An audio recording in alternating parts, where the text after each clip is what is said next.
to draft. One thing's for sure, though, I don't think we're going to see the Yuzong open, right? I mean, we got a glimpse of it again. There were Yangon, for some reason, wanted to test out how the Apex Predator plays Yuzong again. And they found out really good, man. Not the best answer they would have wanted. Yeah. So the Yuzong gun, I think that's a good question to start off. What's the lesser evil for Aurora? Oh. So you take out the Yuzong, then he'll still have what? Lapu. Eventually down the line, if glue is good, he'll pick up the glue. I don't know, man. That's why I'd say, like, with both these XP laners, they're the best in the world right now. You like, would take the Yuzong. Take the Yuzong. It's the fact that it's not banned out yet, and Aurora being on the blue side. I'm not sure, because the Claude being taken out too, we've seen when the Claude is banned out, you have a whole lot of carry pop up. We did see the occasional Mozkov even. Yeah.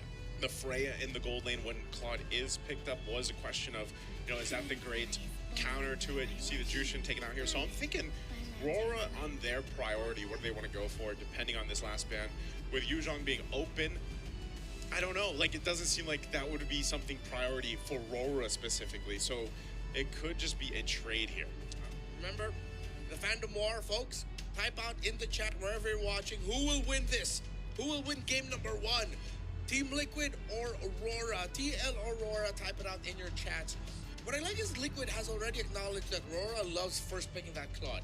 And we've seen how well Claude has gone for other teams, so they go ahead and take the safe route of taking it out. Now I think they're just considering whether or not you're going to take out the Kalea, the YSS, the Yuzhong, especially as we mentioned. Yeah, what's the trade going to be? That's what I'm wondering. They banned out the Frederick, so it will be Kalea Yuzong that's going to be traded out. Aurora, which one do they go for? Kalea is a pretty good light pick, but I don't really think you want to give the Yuzong over to TL. So yeah, makes a lot of sense. Edward, also an amazing Yuzong player. This should just be the Kalea, right? Yeah. Eason Shin Kalea. Yeah. What if they pull a crazy one? Because for some reason, a lot of red side picks have been weird. Like when the Kalea is open, they go for Cho plus the Eason Shin. I don't really think that's going to be the case here, but they are taking a while, which it's kind of sus. Yeah. Man. Actually, two of the most picked are So now it's Farsa. Wow. Against the Yuzong, they go Eason Shin Farsa, dude. Yeah. Wow. That is interesting. Farsa's the... That's new. Is Farsa still the... Is she technically the highest win rate? I wonder if we For have mid? that stat. Yeah, for mid. Don't worry. Well, we'll get our man to get the stats on that. I know he's listening. Yeah, we gotta get the stats right now on the mid laners, because mostly been Farsa's Eve's banned out here, so throwing the Kimmy there. I mean, the Lunox. highest win rate with the number of times played. Yeah. Okay, Farsa's been played like 20 plus times. Yeah, it's been a lot. So Lunox has like 80%, but she's 8 out of 10. So maybe I'll consider Eve as the next highest. 16 games played, 10 wins. Okay. So pretty high up there, and then you have, now for Aurora, they go Grok, they get the Granger, there's Uranus. I know, like I said, people aren't a fan of the Uranus. I know Mirko's one of them next to me, doesn't really like to see it, but I think in this context, already in this first phase, it works out. You also have to think about what is the plan for OHEB. Usually when this YSS picks up, we have seen teams, I feel like, have more success if they go for gold lane fighters. Yeah. Now you still have the CC open. You could even, we might even see that banned out here, at least dealing with one of the potential fighters to go in the gold lane. Especially on the hands of Sanford, right? I'm less of a fan of the Uranus here. I'm just really weirded out by the fact that Kalea has been ignored completely in the first phase, dude. Well, I guess for TL right now, it should just be the Lunox ban next, right? There's already a Granger, so you don't need to care about the carry anymore. It really is just the Lunox that can really be a threat to the Uranus now. In terms of the raw damage output, he'll take away the Khalid, so Aurora's still lowering the options for JP in the roam in terms of the fast rotations, which means that Team Liquid will have their choice of either the Cho or the Kalea, because I assume Aurora's going to ban one of those out, then just go for a pick your poison route in terms of the roam pick.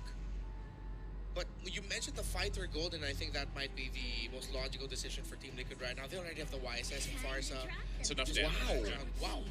A Joy ban. Wait, what is this going to be? That means they're trying to overload the possible Lunox pick with more frontliners. So, again, fighter gold makes sense, but what fighter do you want to put in gold? Is it just going to be the CC Gatot? In terms of damage, I think CC covers it. CC, Ruby does have the great crowd control that they are lacking with their Uranus being in the EXP lane. So maybe they'll decide whether they want more damage or more crowd control. That's what I was wondering too. Like, are we going to see potentially just a high-lows pickup here for TL? But then the question being is, what does Aurora put in the jungle? Now that you have a lot of the assassins taken out that Demon Knight likes to play, there's the Sora ban, and also the Fredrin. So it's like, what if the utility is the game plan here for Aurora? Then one of the only options basically is the Baksha, or we have seen Demon Knight as well play in a Kai. Yeah. There's the Cho pick. So they've got they go with the Cho. You usually see that Cho in the first first swing, right? When it's red side, but they went and secured themselves that Farsa. So this is the response here from Aurora.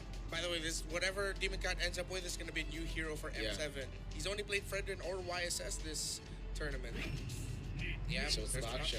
Yeah. So By the way, is this TL saying that they can flex the Cho? Because they're really just hiding it. Either they're trying to flex the Cho or they're trying to get a good matchup for OHEB. But the thing is, Granger's already there. Yeah. So you could have already picked up a good matchup. Again, I think there's a high possibility that they can actually flex this because, Gold Cho. yeah, for Aurora, it really looks like they're going to build a hyper carry composition just for Yue and Doming. And that's a way to bypass the front to back. Some more dive, a little bit more CC, and then you go for an initiator now on JP. Yeah, Gold Nature makes a lot of sense now. Seeing what you see from the side of Aurora. Shout out to Sort of a Eman. possibility. Okay, so it's JP Cho. Yeah, JP Cho, CC in the gold. They played with the idea at least, and then they went for the CC goal. But, I'm not really that big of a fan of the combo now. It's like CC Cho, Yisun Shin first. I guess there's a bit of pick off there, but Kimmy and Granger will just go Purify, and that's it. Yeah. Yeah, there's that, but also I think, again, since history has happened many times between these two, you gotta remember, Carl Teasy for the most part has out-jungled Demon Kite, Facts. even in their grand final. So that is a big component to this, and I feel like Aurora is gonna wanna have to kind of adjust from there and secure that jungle rotation especially.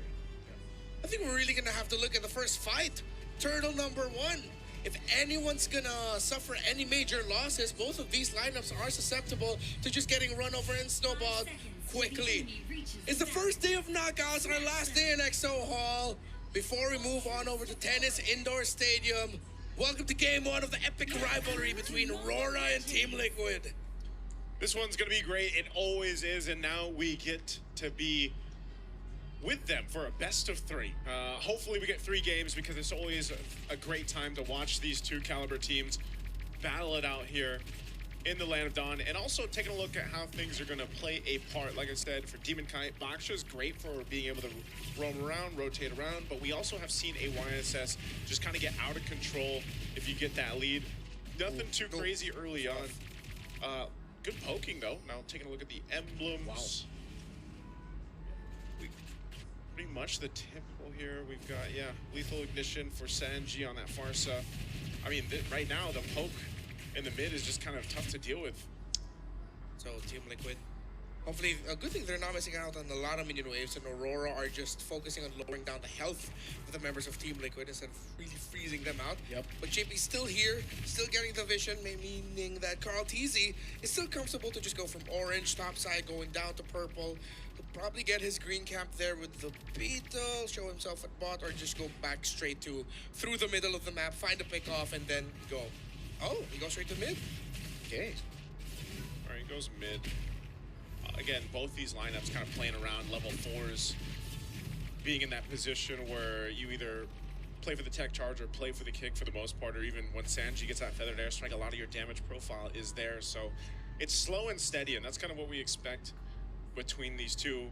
Turtle's going to be up here in just a bit, and they'll get the buffs they need. JP going to go for mid at least to try to get a Purify if they can. Oh, he was very low, but he holds on to the Purify now. Mountain Chakra reveals light, but that's Edward jumping in with a Petrify, and will become a Mountain Chakra of the coat.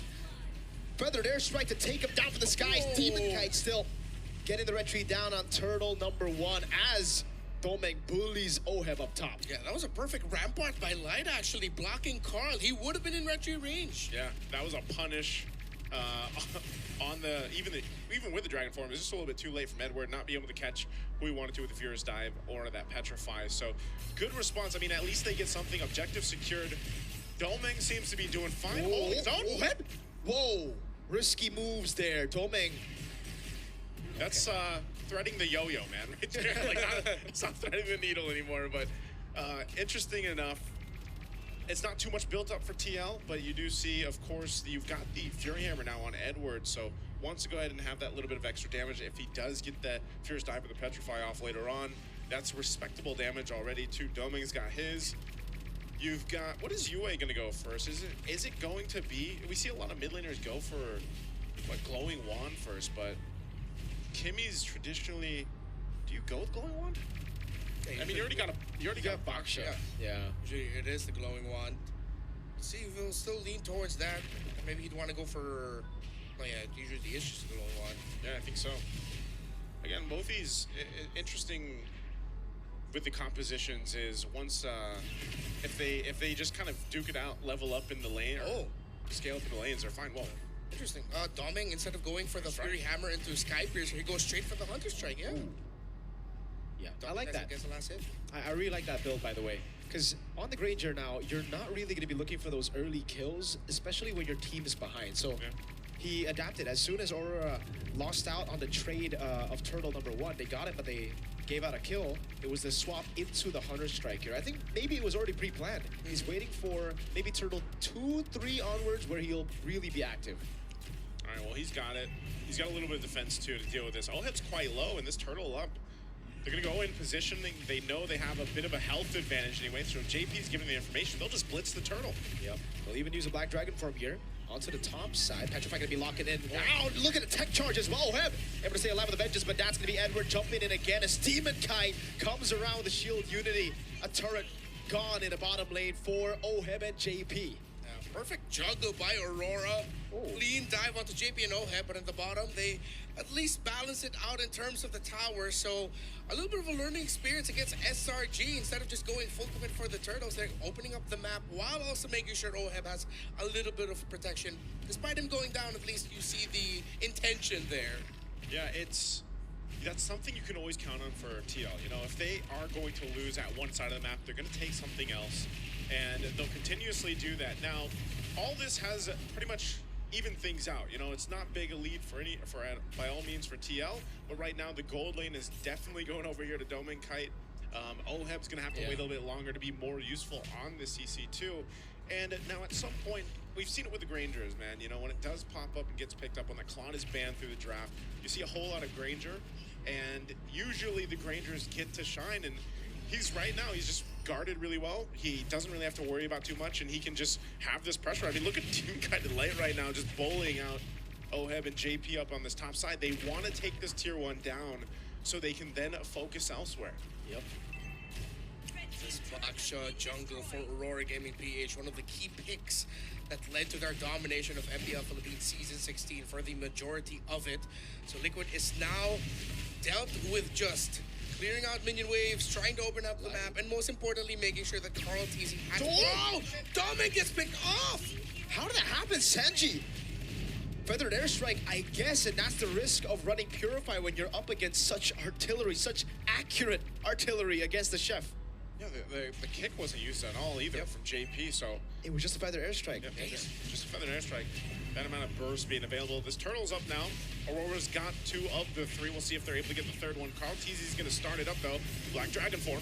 Yep, they instantly disengage now, but Edward is going to be poked down from the skies. Demon Kite pops into Poison's now. Sanford is able to pop into Consecration and still has the Purify. Furious not going to be used up. Tech charge! On a 2 by Light! Gets 2 onto the lockup as well. JP survives with 1 HP. Demon Kite with Retry now. As Sanford gets away, just barely. Wow.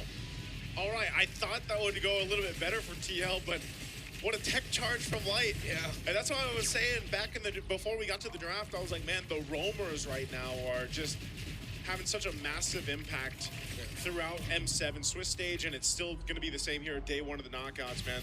A tech charge or a kick can really change the course of the game, but the great thing about this, there's a kick, speaking of. Yep, with the Dragon with the curtain call, now under turret. Edward going to be taken very low, taken out Light. Try to save him now, barriering him away, but he can't get the last shot of the turret in.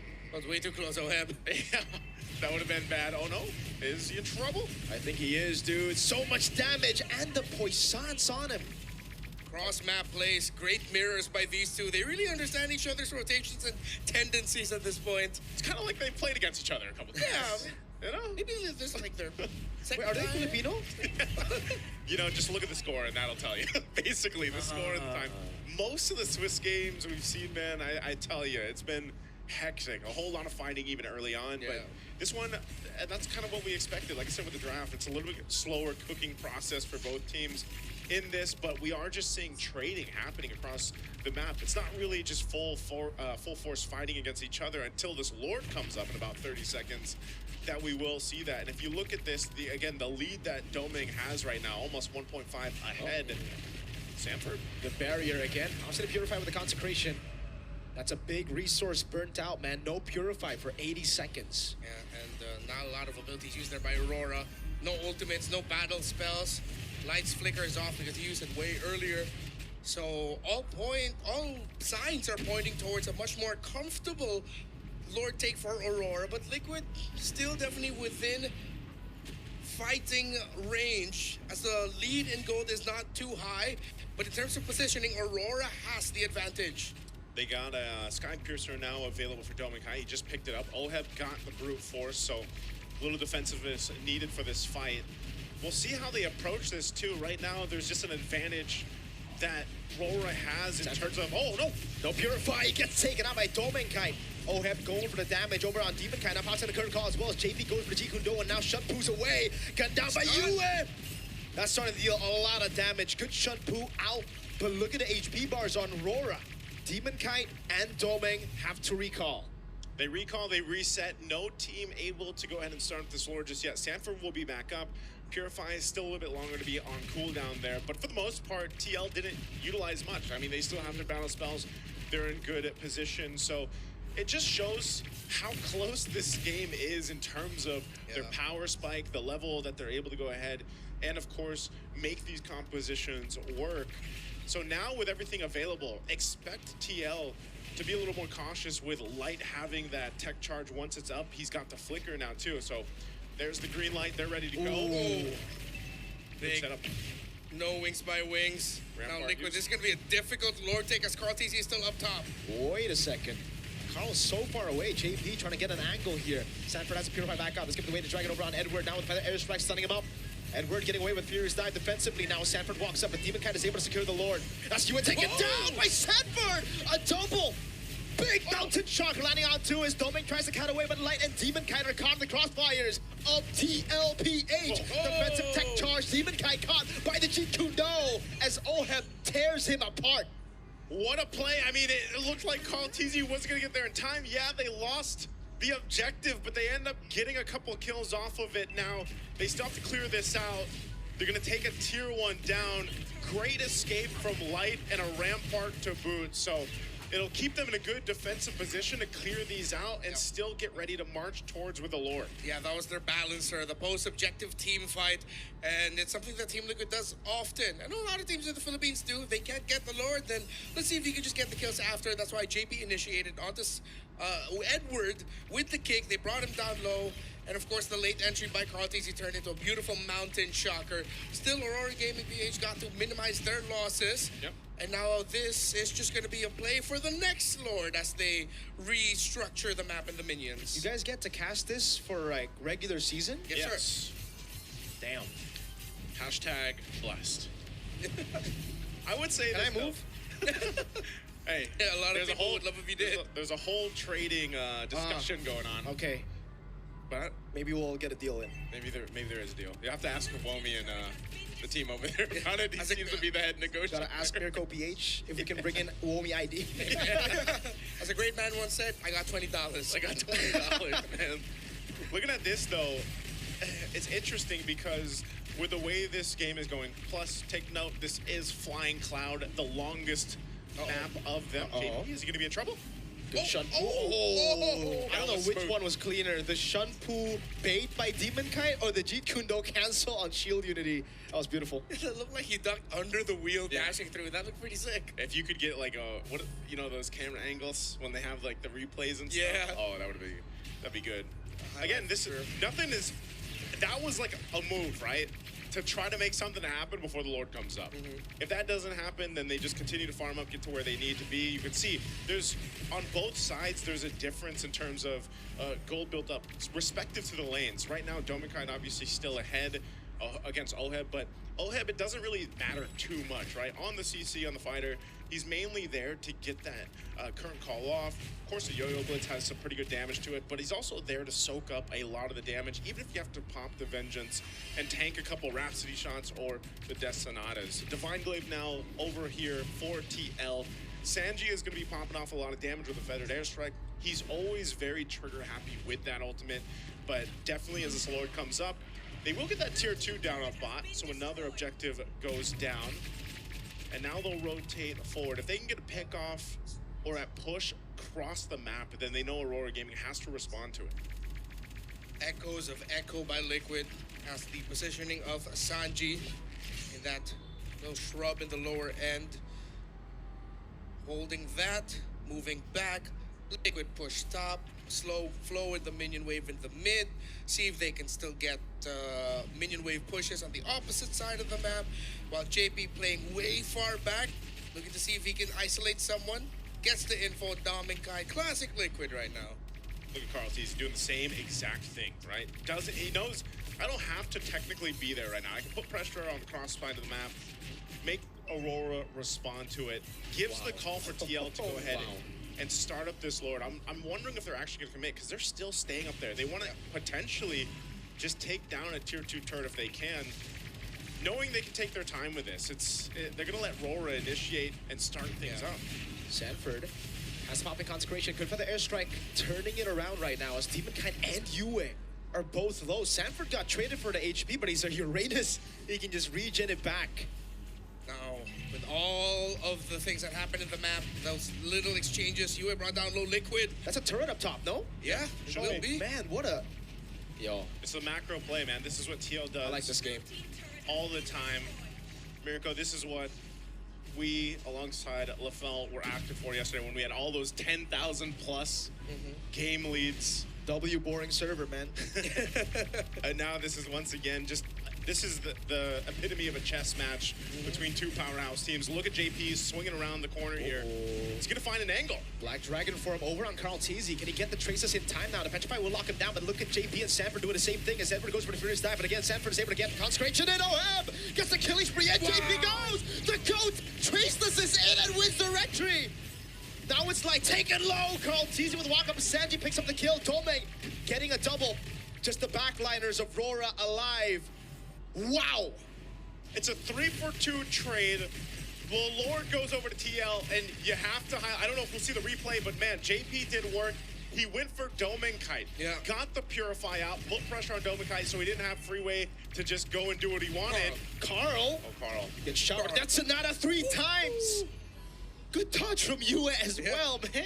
Yeah, Carl was going for the move, man, but still, they do get themselves the Lord. It's a good thing Dominkite stayed up alongside Yue. They should be able to go and clear this out, actually, and not lose too much of their base turrets at all, actually, with it. But still, it is a showcase of what Aurora Gaming has to watch out for if they get to the next Lord fight right now, because these waves are going to be cleared out. They'll maintain it.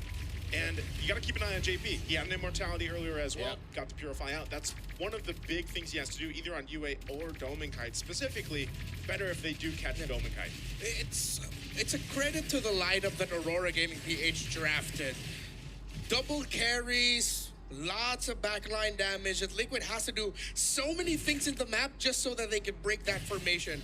If you go back to that Lord fight, Edward was so actually good. in a perfect spot to ruin it, but because JP and Sanford were way too deep, that means Edward barely had the help that he needed to capitalize on that Petrify. Oh, Light was late on the tech charge by just like a millisecond. Yeah. It was already after the Retribution was pressed and that he dished it out. And that's the pressure of the Uranus and the Cho for you. So that was Liquid had to fire. They had to fire off on all cylinders to make that work.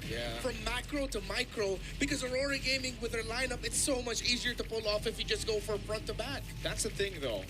Like, when you already have a Yuzong there, you would assume, all right, that's job done. I just have to peel for the backline. But the fact that Edward just couldn't do it because Carl and Sanji were diverting the Dragon's attention. it gets so difficult. 30 stacks though. 30 stacks for Dome and Kite, 750 for the Granger stacks. It's a good thing he didn't die, right, on the attempt there. So Dome and Kite's been doing really good at his positioning, the way he's moving around, and just kind of relying on the fact that he's got to purify and, you know, the dash, basically. But that's one of the hard things here is, again, the work that JP has to do to potentially get a purified down. Now, even with this is staying true to our flying cloud time, by the way. I think it was 19-ish minutes. Yeah, the highest average game time highest of average all game the time. maps. Dude, I just gotta say, when we looked at the draft, we were like, oh, this is not gonna be a good game for the Eastern Shin and Farsight against the Dragon. The Dragon's the one struggling. Dude. Yeah. With how well Carl Tese and Sanji have just been handling him, the threat, and what everything that Team Liquid has done to diminish the effect of Edward Chiusaw, who is now just sitting at 1-4-2. Bro, 5,500 gold lead for the GOAT. Oh my. That's why I said, like, that's why I highlighted the fact that, yeah, it's a YSS versus a box show, but statistically and historically, Carl Tese has been able to just kind of out-farm and out-jungle Demon Kite in terms of, you know, that, getting the lead, farming up well on the YSS especially. So they'll go ahead, they see that push up top from Oheb. Sanford taking a lot of shots. Yeah, but UA is also taking a lot of shots there. Tech charge missing! Completely whiffing Black Dragon from Cornelia as Sanford tries to jump in, pops in the consecration of the Purify now as again the Dragon at the bottom lane is struggling, has to use the Furious Dive. Sanji able to bait away, now Feathered Airstrike. Edward taken down by Carl Tese, Lord. Not low enough for Aurora to force it out. TL have outmaneuvered Aurora Gaming.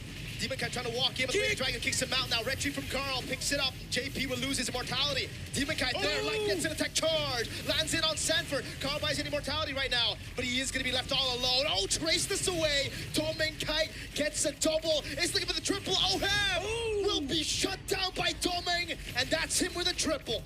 Dome Kite with the moves all game on this Granger. They only lose Edward. He was a dragon chasing a bird, but it might have just worked out for them. They just have to clear out this lane, deal with the Lord, the Evolved One pushing in. What a cut in the wave as well. Feathered Airstrike on the initial wave, a cut for JP, and now an Evolved Lord that they have to deal with. Yeah, that makes it so much easier for Liquid to deal with the center of the map, but this is what we were talking about. Liquid were doing it again, but Aurora, they decided, wait, they're not completely in position. Let's rush this Lord. Yeah, we whiffed out the initial engagement, but then they held on. They still had the right tools, and Light eventually got the Rampart and the knockback back in perfectly. Aurora, this time we're ready for the counter, and that's what we were talking about. How much easier to make this lineup of Aurora work. When Liquid is not in the right time and position to do all of their crafty things in the map and during the team fights, that's what happens. They get counter-initiated, and the counter-initiation of Aurora is deadly. Yeah, looking at this too, the replay here, Dome Kite, not only is he just doing great on his own positioning, but he's well guarded. If you look at a lot of times when Light decides to go ahead and tech charge, you know that UA is there with him. He can go ahead and use the Traction Pulse if he has to help heal, and then they can just rely on their Purifies as well. 6 stacks now on that Sky Piercer. This is why, again, he picked it up later in the game, but he's been able to just kind of maintain those stacks without dying. And again, for you guys back at home, if you know you're going to be playing for scaling, if you know that you're going to be playing for the Granger weak side, I'd recommend Aurora's build here for Doming Kite. I mean, take a look at the Hunter Strike first item. He knows exactly when the timer is going to hit for him to get Sky Piercer stacks, and that's generally going to be like Turtle 3, mid-game onwards after laning phase. Because just the Hunter Strike gives you so much more mobility, especially when you're forced on the Purify, which seems to be the case for most Rangers nowadays. Yeah.